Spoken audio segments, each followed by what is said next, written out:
Bon allez, je vais en faire une ou deux à 130, mais pas plus parce que franchement ça fait super longtemps que j'ai pu travailler en force, j'ai pas envie de me blesser non plus.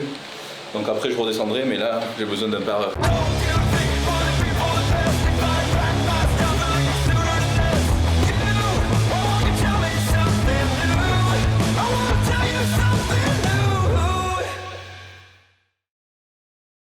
Hello les amis, aujourd'hui on se retrouve pour une nouvelle vidéo à la maison spéciale ODPEC. Donc ODPEC, c'est vrai que c'est ce que la plupart des pratiquants ont du mal à développer, et moi-même aussi forcément au début j'ai eu beaucoup de mal. Pourquoi? Parce que tout simplement on se focalise sur le développé couché, parce qu'on nous dit que le développé couché c'est le meilleur exercice pour développer les pecs, sauf que au bout d'un moment on se rend compte qu'on développe surtout le bas des pecs finalement, et que on a du mal à prendre en haut, parce que aussi on force pas mal aussi avec le deltoïde antérieur, qu'on force pas mal aussi avec les triceps, et il suffit de quelques petites erreurs qu'on met en place finalement au cours des années, qu'on refait toujours les mêmes erreurs, et finalement on n'arrive plus vraiment à progresser, et c'est le haut des pecs qui en pâtit souvent. Donc le haut des pecs, c'est vrai que c'est la portion claviculaire, là où on galère le plus. Donc on va voir tout ça dans cette vidéo et on va essayer de les matraquer au maximum pour les cibler au mieux possible. Donc c'est parti, je vous montre tout ça dans cette vidéo.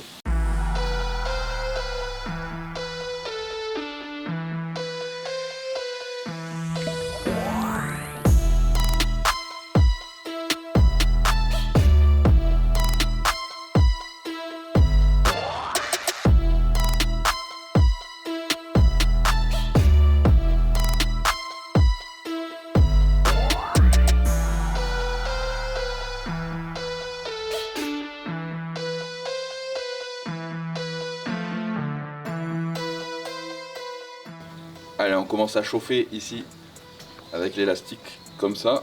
Ça me permet au moins de pré-fatiguer aussi et de bien ressentir justement les pectoraux.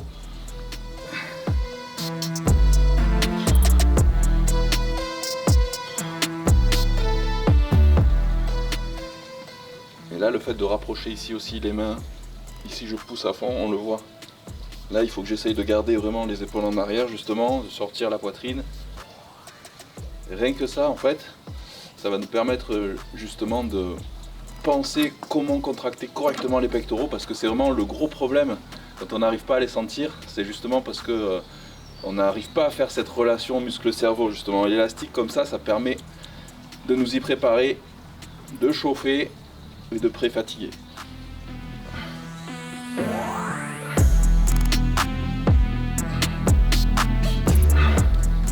Pour un mois d'octobre, franchement, il fait super chaud. Pas besoin de trop s'échauffer, ça va. Allez. Allez, un petit travail des rotateurs aussi, aux élastiques. Alors c'est vrai qu'habituellement, dans le passé, je commençais toujours mes séances pectoraux par du développé couché à la barre. C'était l'exercice phare, on va dire, de base, etc. Donc non pas que ce soit mauvais en soi de le faire. C'est vrai qu'en bodybuilding, on ne cherche pas à tout prix à gagner en force en priorité. C'est bien de gagner en force, évidemment, il faut faire des cycles de force de temps en temps, mais c'est surtout au niveau du ressenti, le développé couché. C'est vrai que finalement, petit à petit, je me suis rendu compte, comme je vous ai dit tout à l'heure, que je prenais finalement en bas des pecs, j'ai pris beaucoup aussi au niveau des triceps, mais j'avais aussi pas mal de douleurs aux épaules et tout ça. Donc là, j'ai trouvé que de commencer finalement ma séance par un exercice de pré-fatigue, ça permet justement de pré-fatiguer l'endroit des pectoraux qu'on a du mal à ressentir, et du coup, avec mon exercice de base par la suite, je le sentirai beaucoup mieux, il sera déjà pré-fatigué. Donc là, je pré-fatigue généralement ici avec un écarté incliné comme ça au poulie. Je le sens vraiment bien celui-ci. Hop, donc je pars ici. Et là, je viens contracter au maximum les pectoraux. Donc celui-là, ça sert à rien de le faire lourd. C'est vraiment un exercice d'isolation. On va chercher à ressentir au maximum ici le haut des pectoraux. Là, j'essaye de le faire aussi en pic contraction, c'est-à-dire que je reste à chaque fois au moins une bonne seconde, voire 2 secondes ici en contraction en haut. Et donc là, pour essayer de ressentir au maximum ici le faisceau claviculaire, c'est vrai que j'essaye de bien serrer plutôt en haut ici légèrement au-dessus du mouvement, donc c'est pour ça aussi que je l'ai mis en incliné, pas trop non plus. Après, si vous n'avez pas vraiment de poulie basse, parce que ça peut être compliqué suivant les salles, vous pouvez très bien le faire aux haltères, ça marche aussi. Hein.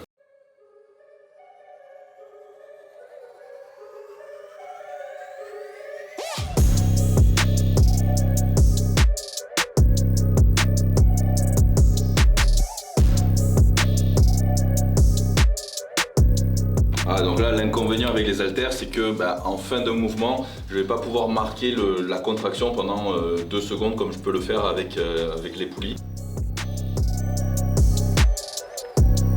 Donc celui-là, je ne vais pas chercher à aller à l'échec. Hein. Je fais des séries de 12 à peu près, je fais 4 séries. Donc là, le but, c'est vraiment le ressenti, vraiment me concentrer sur cette partie-là, justement. Essayer de vraiment bien sentir chaque fibre musculaire travailler ici.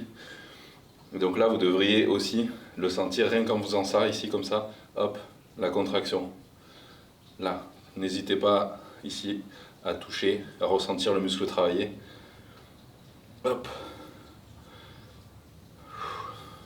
Allez, encore 2 séries comme ça, voilà, sans aller à l'échec. Et ensuite, je pourrais passer au vrai mouvement de base.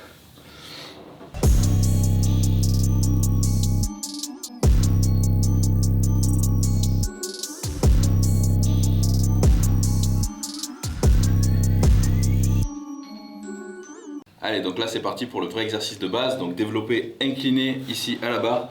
Donc j'incline pas trop le banc non plus, il est environ à 30 degrés, pas plus, parce que si je l'incline un peu plus, finalement ça va être l'avant d'épaule qui va prendre. Donc là c'est parti, développer incliné pour l'instant, je chauffe, barre à vide, une vingtaine de reps, tranquille, hop, allez.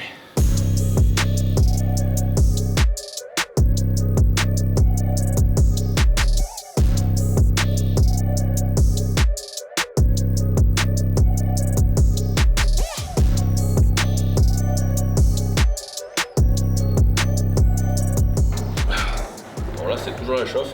Alors sur cet exercice, il faut vraiment faire attention au niveau de la largeur de la prise. Ici, si on est trop serré, en fait, qu'est-ce qui va se passer? Là, admettons, je serre trop les mains ici, hop. Là, mes avant-bras, ici, vous voyez, ils sont pas droits quand je pousse. Donc là, c'est pas bon. Donc largeur de prise ici, hop, je viens descendre au niveau des clavicules, mais attention aussi aux coudes. Les coudes ne doivent pas partir en arrière comme ça. Ils doivent être plutôt vers l'avant et du coup je dois vraiment avoir la poitrine sortie, les épaules collées derrière, ici, hop là.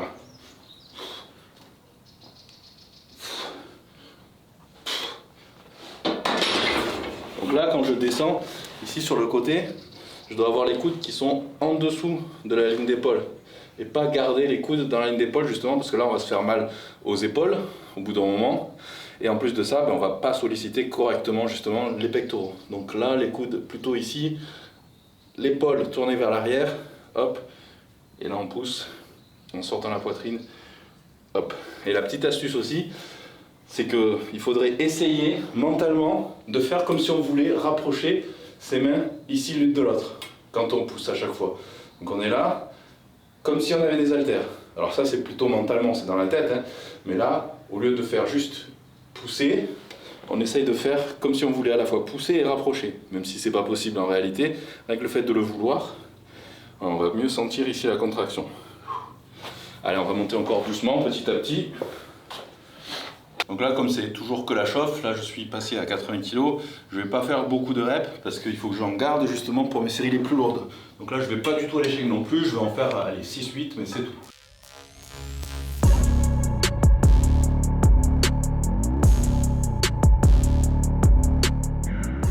Alors regardez ce que Titax m'a envoyé comme cadeau ici.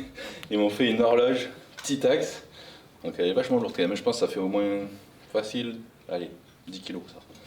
Là, je sais pas encore où je vais l'accrocher, je pense que derrière là-bas. Mais en tout cas, franchement, je sais pas ce que vous en pensez, mais c'est la classe. Alors on va continuer à monter un petit peu, là on est à 100, donc là on fait une pyramide, hein. Donc une pyramide montante, je vais aller jusqu'à, allez, peut-être 3 reps. Ensuite je redescendrai petit à petit. Donc là cet exercice là c'est celui où je fais le plus de séries. Parfois je peux faire 7, 8 séries. Mais voilà, c'est vraiment mon exercice de base on va dire. Donc là c'est parti. Je vais essayer de faire juste une dizaine de reps. Là, je vais pas encore à l'échec, on ira à l'échec vraiment que sur les dernières. Mais là, ça y est, ça commence à être un peu plus dur quand même. Hop.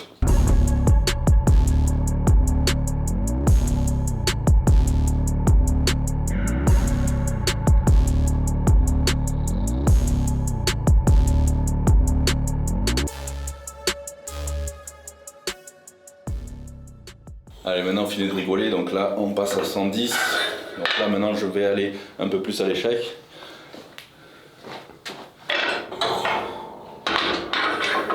Mais de façon raisonnable aussi, parce que quand on n'a pas de partenaire, on ne prend pas quand même de risques. Donc je vais quand même peut-être malgré tout garder au moins une rep sous le coude. Donc au fur et à mesure où on augmente le poids, et du coup on diminue le nombre de répétitions, on augmente aussi le temps de récupération. Donc autant je peux prendre que 30 secondes pour les premières, 1 minute ensuite, 1 minute 30 au milieu. Là après, pour les séries les plus lourdes, on peut prendre 2 minutes, voire 2 minutes 30 pour les séries très lourdes, c'est-à-dire les séries de 3-4 reps on va dire. Allez, on va essayer de faire les 6-8 reps à 110 mais vraiment propres.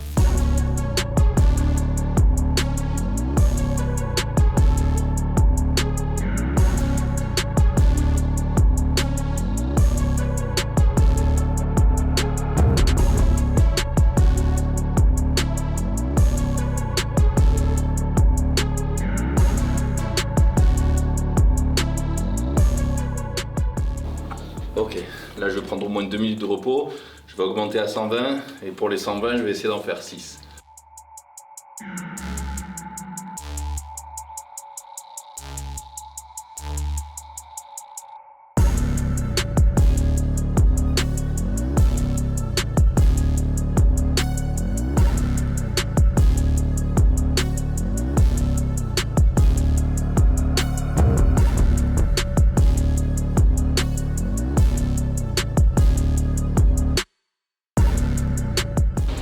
Pas prendre de risque hein. À mon vieil âge, 41 balais, j'ai pas envie de me refaire mal à l'épaule donc j'y vais mollo. Bon allez, je vais en faire une ou deux à 130 mais pas plus parce que franchement ça fait super longtemps que j'ai pu travailler en force, j'ai pas envie de me blesser non plus. Donc après je redescendrai mais là j'ai besoin d'un par heure.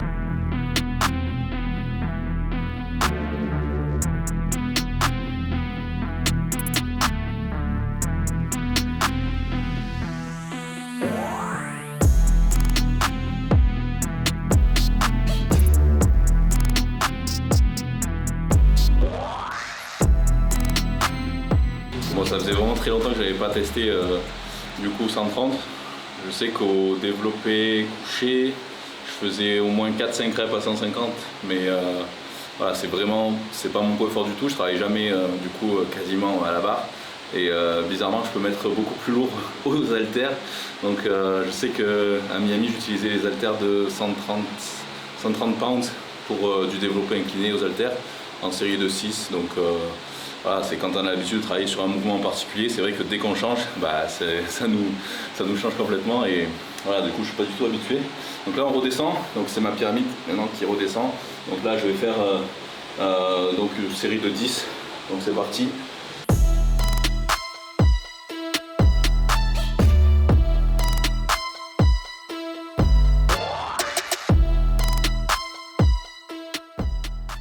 Et on fait une dernière série de 20 pour finir cet exercice-là.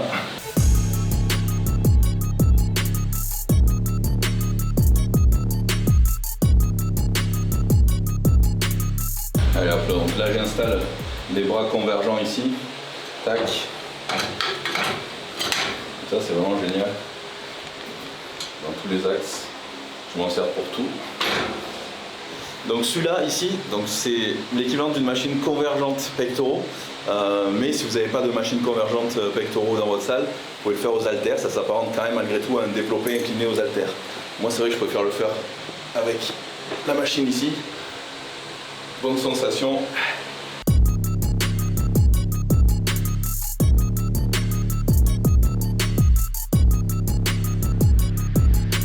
Allez, on rajoute un peu.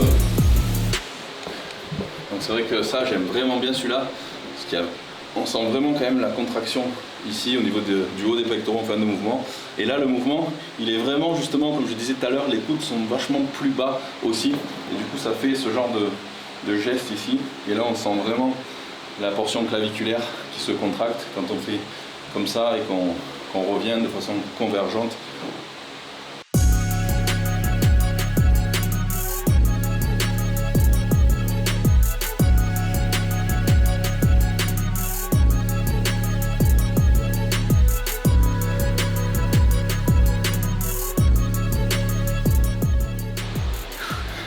Un truc que j'aime bien faire aussi, parfois, c'est faire une demi-rep ici, plus une complète.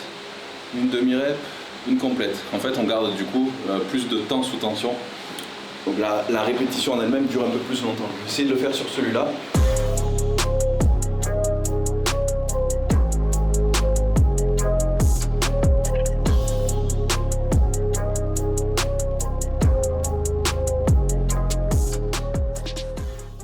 Une autre technique que j'aime bien utiliser aussi pour vraiment ressentir un muscle de façon plus ciblée, plus marquée, c'est la technique en tension continue et très très lent. Donc c'est vrai que pour ça il ne faut pas mettre très lourd. Donc contrairement à l'exercice d'avant, donc le développé incliné à la barre c'était vraiment un exercice de base lourd, mais celui-ci il ne doit pas être non plus trop lourd.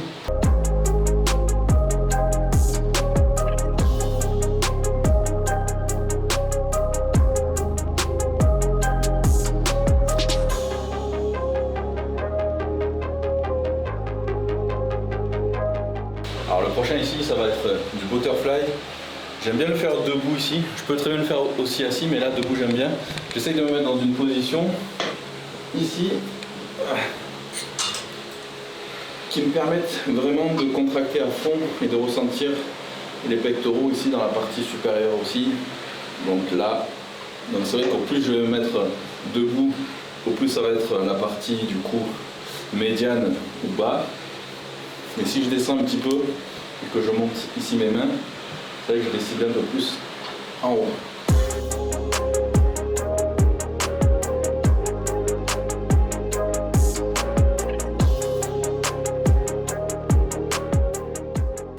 Donc là, ici, et là j'essaye de contracter là, voilà, ça bouge vers le haut, ici, tac.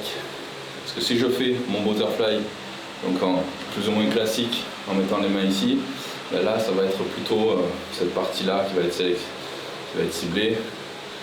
Et là, hop, plus là. Ici. Donc ce qui est intéressant aussi de faire sur celui-là, donc pas prendre trop lourd évidemment, mais c'est que par exemple, si je fais une série de 15 reps ici, sur les 5 dernières, je vais faire des partiels ici. 1, 2, 3, 4, 5. Et là, je bloque la contraction ici. 1, 2, 3, 4, 5. Voilà, pour essayer vraiment de ressentir cette sensation ici de contraction en fin de mouvement. Là, on voit les fibres ici. Quand je fais ça, 1, 2, 3, 4, 5. C'est pour ça qu'il ne faut pas prendre trop lourd pour vraiment ressentir au maximum chaque fibre musculaire ici.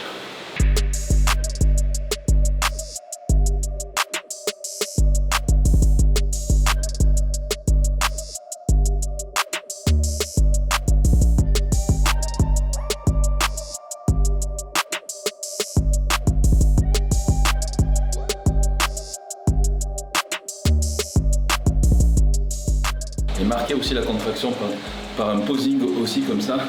Ça, c'est ce que Annie Rambod aimait bien faire à ses champions comme Jérémy Boudia, notamment à la fin de ses exercices.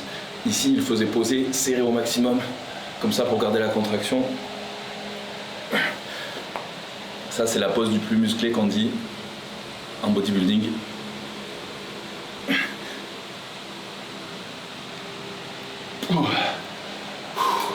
Allez, un petit dernier pour le haut des pectoraux ici. Donc là, c'est les poulies vis-à-vis, mais de bas en haut, comme ceci. Hop.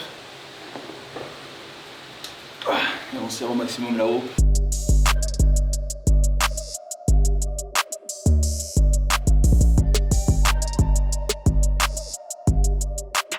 Donc là, ici les fibres, elles vont dans ce sens-là, les fibres claviculaires. Donc c'est vrai que celui-là c'est intéressant à faire justement en poulie vis-à-vis de bas en haut.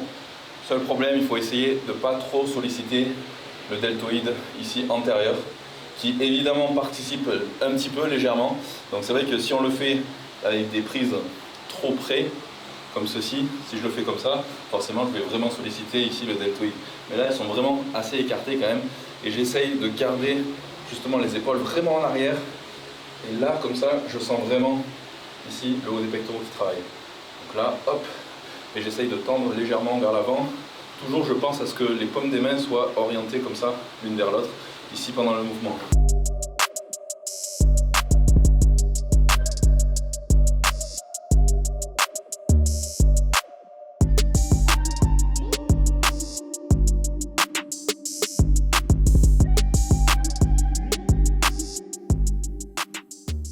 Allez, séance finie les amis.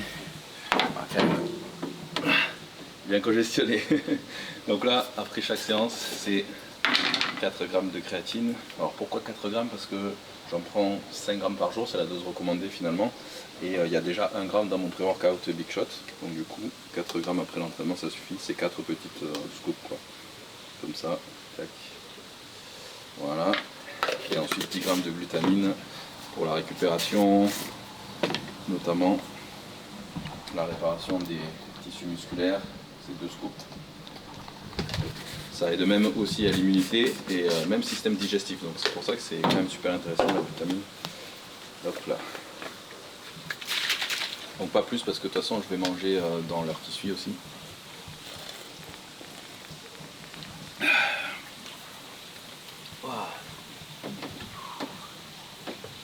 Bon, en tout cas j'espère que vous aurez apprécié cette vidéo complète sur le training idéal pour développer le haut des pectoraux. Donc c'est vrai que malgré tout, retenez que c'est quand même avant tout une grande partie génétique. Hein. Au niveau des insertions, on n'a pas tous les insertions exactement au même endroit, donc selon la longueur de nos membres, etc. Donc ça peut différer d'une personne à l'autre. Il y en a qui vont s'entraîner tout à fait normalement et qui vont avoir un haut des pecs largement plus développé que d'autres. Donc ça c'est vrai que c'est avant tout génétique. Mais ensuite vous pouvez très bien améliorer ça et justement en changeant vos habitudes, en changeant votre technique, la façon dont vous vous entraînez. Donc j'ai essayé de faire au maximum pour vous montrer les possibilités qu'il y avait pour justement focaliser, cibler vraiment sur le haut des pectoraux.